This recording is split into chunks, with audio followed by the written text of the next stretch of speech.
Hello. Dick? Oh, Mr. President. How are you? Well, I'm just fine. I haven't had any sleep, but you know how that is. I sure do, and I'll give you my congratulations and my sympathy. Boy, I'll tell you, isn't that the truth?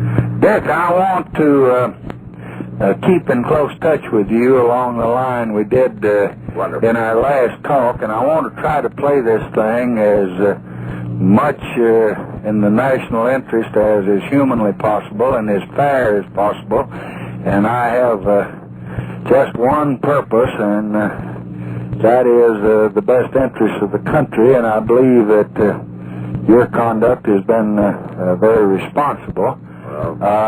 There are some developments that have not changed the picture, but that I think you would do well to know about. I don't want to influence any of your decisions. I wouldn't change anything that I have seen that you've done.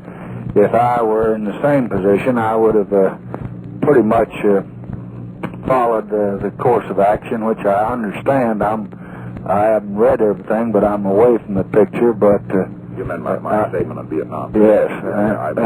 We was pretty responsible. So we're holding the line. Actually. I had this thought. Vance is here. He is going to be going back to Paris.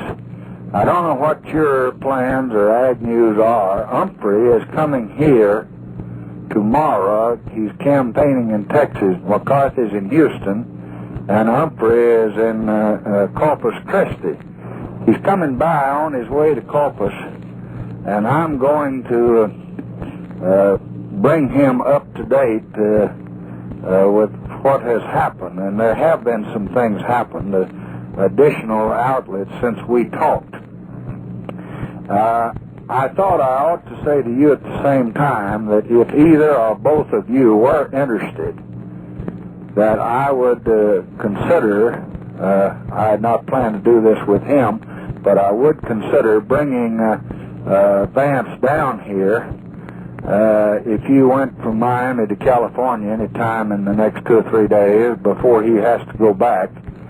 And I would bring Vance and Rusk here, and I would meet with you or whoever you wanted us to and bring you up to date on what's happened.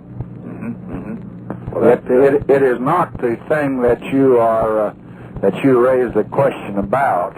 It goes in the opposite direction, but it's something that I think that would be well for you to know, and I would say that there's great pressures that you ought to know about, which, in the light of my own views, I'm not going to succumb to. Yeah, right. But I think that in an hour or an hour and a half, that it would be good. If I were in your place, I would want Eisenhower or you or somebody in the similar place to discuss it with me.